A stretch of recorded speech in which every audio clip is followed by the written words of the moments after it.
आज के छोटे से वीडियो में बात करने वाले हैं कि ये जो सर्किट ब्रेकर होते हैं और आइसोलेटर होते हैं सब स्टेशन में, इनमें क्या अंतर होता है। इस तरीके के सवाल जो है इंटरव्यू की नज़र से काफ़ी ज़्यादा इंपॉर्टेंट है अगर आप इलेक्ट्रिकल के स्टूडेंट हैं, और हो सकता है आपने इससे रिलेटेड वीडियोस देखा होगा। पर आज की इस वीडियो को देखने के बाद आपकी कंसेप्ट में और भी ज़्यादा क्लियरिटी आएगा और हमेशा की तरह जो है एक प्रैक्टिकल अप्रोच के साथ कुछ नई इन्फॉर्मेशन जो है आपके साथ शेयर करने की कोशिश करेंगे। तो अगर आपको ये सारी बातें जानना है तो इस वीडियो को देखते रहिए। आपको कुछ नया तो क्या, बहुत कुछ सीखने मिलने वाला है।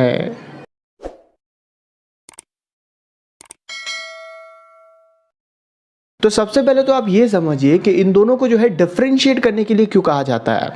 वो इसलिए क्योंकि ये दोनों ही जो है एक प्रकार का स्विच है जो सर्किट को ब्रेक कर रहा होता है। और जब आप इसको पहली बार समझ रहे होते हैं, एक बेसिक अंडरस्टैंडिंग डेवलप करते हैं, तो आपको समझ में आता है कि यार ये जो आइसोलेटर है ये जो काम कर रहा होता है, इतना काम तो आपका सर्किट ब्रेकर भी कर रहा होता है और उससे एक्स्ट्रा ही कर रहा होता है। यानी कि जो भी खूबियाँ हैं हमारे आइसोलेटर के अंदर, डिस्कनेक्टर के अंदर, वो सारी खूबियाँ जो है आपको सर्किट ब्रेकर के अंदर देखने मिलेगा और एक्स्ट्रा भी कुछ कर रहा होगा। तो भैया फिर आइसोलेटर को यूज़ करने का मतलब क्या है, मतलब एक्स्ट्रा पैसा हम लोग क्यों खर्चा कर रहे हैं। तो भैया जी ऐसा नहीं है, जो काम आपका आइसोलेटर कर सकता है वो काम आपका सर्किट ब्रेकर नहीं कर सकता है। और ये बात जो है आपको इस वीडियो का ख़त्म होते होते ये अच्छे से समझ में आ जाने वाला है।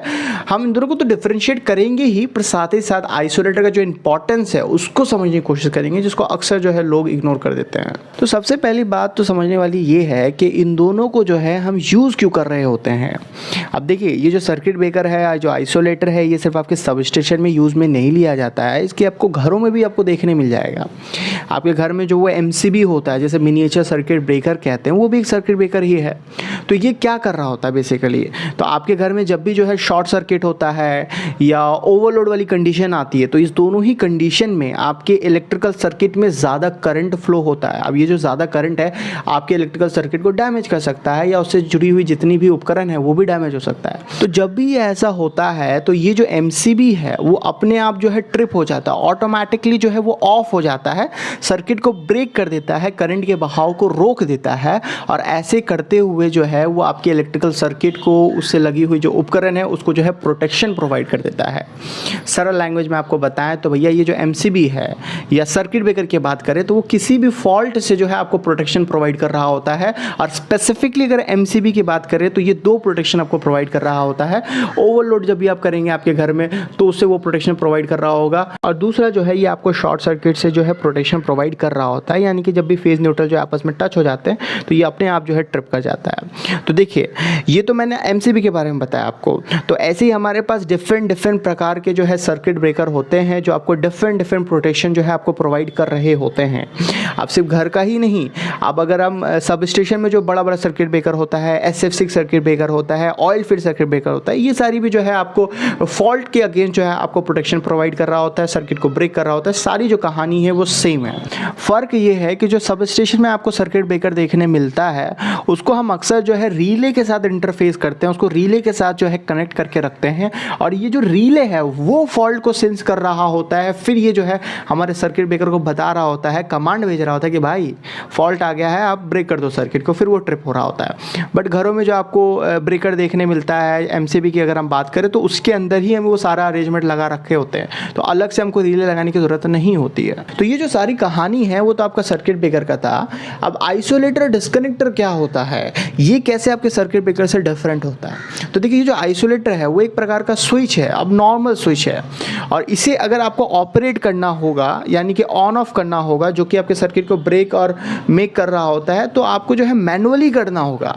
सर्किट ब्रेकर की तरह वो ऑटोमेटिकली ऑपरेट नहीं होता है कि जब भी फॉल्ट है वो ऑटोमेटिकली ऑपरेट हो गया, ऑटोमेटिकली वो सर्किट को ब्रेक कर दिया।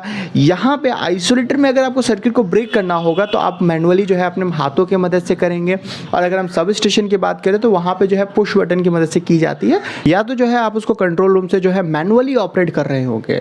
तो क्या ये सर्किट ब्रेकर को हम मैनुअली ऑपरेट नहीं कर सकते हैं? नहीं, ऐसा नहीं है। आप सर्किट ब्रेकर को भी मैनुअली ऑपरेट कर सकते हैं, यानी कि सर्किट ब्रेकर जो है आपका ऑटोमेटिकली तो ऑपरेट होता ही है, साथ ही साथ आप चाहें तो उसको मैनुअली भी ऑन ऑफ कर सकते हैं।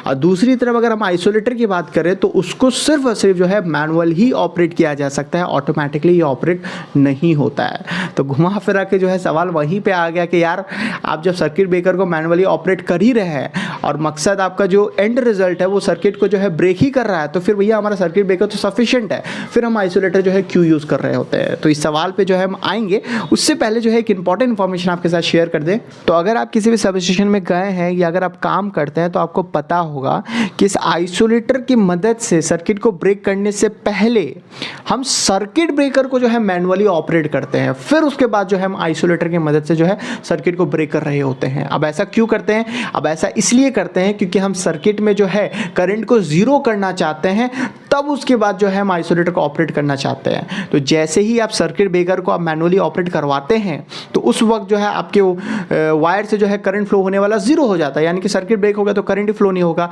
तब जाकर के जो है आप आइसोलेटर को ऑपरेट कर रहे होते हैं। अब इसके पीछे का रीज़न क्या है? रीज़न ये है कि अगर आप डायरेक्टली जो है आइसोलेटर को ऑपरेट कर रहे होंगे बिना करंट को जीरो किए हुए तो ऑपरेट तो होगा, आप उसको ऑफ तो कर पा रहे होंगे, आप उसको सर्किट को तो ब्रेक कर पा रहे होंगे, पर आपको बहुत ज़्यादा जो है आर्क जनरेट होता हुआ आपको दिख रहा होगा कुछ इस प्रकार से, जो आपके आइसोलेटर को जो है डैमेज कर सकता है और उसका लाइफ भी जो है रिड्यूस हो जाता है। इसी वजह से ऐसा हम कहते हैं कि भाई आपको आइसोलेटर को ऑपरेट करवाने से पहले सर्किट ब्रेकर को जो है मैनुअली आप ट्रिप करवा लें, उससे सर्किट को ब्रेक कर दें। सर्किट ब्रेक हो जाएगा तो करंट आपका फ्लो नहीं होगा, करंट अगर फ्लो नहीं होगा तो उस वक्त जो है जब आप ऑपरेट कर रहे होंगे तो आपको स्पार्क देखने नहीं मिलेगा। तो कुछ लोगों के दिमाग में ये सवाल आ रहा होगा कि ठीक है, समझा हमने कि हमें इसे बाद में करना चाहिए, तो अगर हम सर्किट ब्रेकर को पहले कर रहे हैं तो सर्किट ब्रेकर के अंदर आर्क जनरेट नहीं होता है क्या? नहीं, वहाँ भी आर्क जनरेट होता है, पर उस आर्क को जो है हमने मैनेज करने के लिए, उसे कंट्रोल करने के लिए, उसे ख़त्म करने के लिए हमने ऑलरेडी सारा जो है सिस्टम बना रखा है। वहाँ पे आर्क क्विंचिंग चेंबर ऑलरेडी होता है, जो ये आर्क पैदा होते ही उसे ख़त्म करने की कोशिश की जाती है। आपने सुना होगा SF6 सर्किट ब्रेकर की जो हम बात कर रहे होते हैं, तो जो वो SF6 गैस होता है उसका जो काम है, मेन काम है उस आर्क को ही हैंडल करना है। अब जो वैक्यूम सर्किट ब्रेकर की अगर हम बात करें, अगर हम एयर सर्किट ब्रेकर की बात करें, तो वहाँ पे एयर की मदद से जो है उसको जो है ख़त्म करने की कोशिश की जाती है।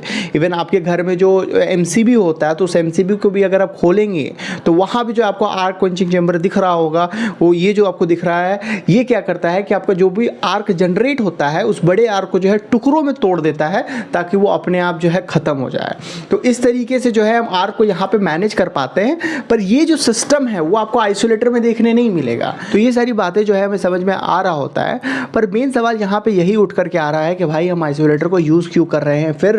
तो देखिए, आइसोलेटर जो है अक्सर हम जब हमें मेंटेनेंस का काम करना होता है, मान लीजिए आप ट्रांसफार्मर का मेंटेनेंस करना चाहते हैं या आप सर्किट ब्रेकर को ही मेंटेनेंस प्रोवाइड करना होगा, तो आप कैसे करेंगे?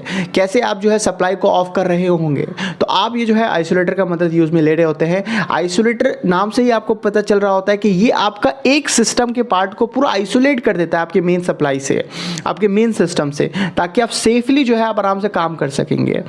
अगर मान लीजिए कुछ लोगों के दिमाग में ये भी सवाल आ रहा होगा कि यार अगर हमें ट्रांसफार्मर को अगर हमें मेंटेनेंस प्रोवाइड करना होगा तो सर्किट ब्रेकर को हम ट्रिप करवा देते हैं, उसको मैनुअली ऑफ कर देते हैं, तो उस वक्त भी तो हमारा करंट जो है ज़ीरो हो जाएगा हमारे सर्किट में और फिर हम आराम से काम कर सकते हैं। पर आप ऐसा नहीं कर सकते हैं, क्योंकि सिर्फ करंट ज़ीरो करने से ही हमारा काम नहीं होता है, क्योंकि करंट ज़ीरो करने के बावजूद भी जो है बहुत सारे स्टैटिक चार्ज आपके सिस्टम में प्रेजेंट होता है। तो जैसे ही आप जाके वायर को टच करता है कोई भी बंदा, तो वो सारे जो स्टैटिक चार्ज है वो उसकी बॉडी से होते हुए जो है ग्राउंड हो जाता है और उस बंदे का जो है वहीं पे काम जो है समाप्त हो जाता है। तो इसी वजह से जो है आइसोलेटर जब हम यूज़ में ले रहे होते हैं तो आइसोलेटर में आपका अर्थ स्विच भी होता है, जब वो कम्प्लीटली जो है आपके सिस्टम को आइसोलेट करता है एक पार्ट को, तो हम जो है उसको अर्थ स्विच से जो है कनेक्ट कर देते हैं उस आइसोलेटर को। तो जो भी आपका कलेक्टेड चार्ज है, स्टोर्ड चार्ज है, वो सब जो है ग्राउंड हो जाता है और इस तरीके से जो है वो जो पार्ट है जिस पार्ट में आप मेंटेनेंस प्रोवाइड करना चाहते हैं वो कम्प्लीटली जो है आपका सेफ हो जाता है, जीरो पोटेंशियल पे रहता है। पर ये चीज़ जो है आपको सर्किट ब्रेकर के अंदर देखने आपको नहीं मिलेगा। तो इस तरीके से जो है आपका आइसोलेटर जो है आपके सर्किट ब्रेकर से डिफरेंट होता है। ये एक्स्ट्रा चीज़ जो है आपको प्रोवाइड कर रहा होता है जो आपका सर्किट ब्रेकर प्रोवाइड नहीं कर रहा होता है। हालांकि आप इसको किस लिए यूज़ करते हैं वो वो ज़्यादा इंपॉर्टेंट है, और सर्किट ब्रेकर किस लिए यूज़ कर रहे हैं वो ज़्यादा इंपॉर्टेंट है समझना, जो मुझे लगता है मैंने आपको अच्छे से समझा दिया। हालांकि आप इसको डिफ्रेंशिएट करना चाहेंगे तो बहुत सारी बातें बता सकते हैं। एक बात ये भी है कि जब भी हम जो है सर्किट ब्रेकर को ऑपरेट कर रहे होते हैं तो आपको सिस्टम में ओवर वोल्टेज देखने मिलता है। अब वो क्यों आपको समझ में आता है, क्योंकि जैसे ही आप सर्किट ब्रेकर को जो है ऑपरेट करते हैं, ऑफ करते हैं, तो बहुत सा लोड जो है आपका डिस्कनेक्ट होता है, लोड कम होता है, यानी कि करंट कम हो रहा है, करंट कम हो रहा है, आपका पावर कांस्टेंट, तो वोल्टेज जो है इंक्रीज हो रहा होता है। दूसरी तरफ अगर हम आइसोलेटर की बात करें तो वहाँ पे ऑलरेडी हम उसको तभी ऑपरेट कर रहे होते हैं जब हमारा सर्किट में जो है करंट होता ही नहीं है, तो वो किसी भी पैरामीटर को जो है इफेक्ट नहीं करता है, वहाँ पे आपको ओवर वोल्टेज का जो है समस्या आपको देखने नहीं मिलता है। और बाद बाकी जो है मैंने आपको बता ही दिया है, इसमें चेंबर है उसमें नहीं है। आपका सर्किट ब्रेकर जो है मैनुअली ऑटोमेटिकली दोनों तरीके से ऑपरेट होता है, पर आपका जो है आइसोलेटर सिर्फ और सिर्फ मैनुअली ऑपरेट होता है। तो आज के इस वीडियो में इतना ही। मैं आपको एक बस प्रैक्टिकल ओवरव्यू देना चाहता था जो मुझे लगता है मैंने आपको अच्छे से दे पाया। तो मिलते हैं ऐसे किसी वीडियो में। Till then take care, bye bye.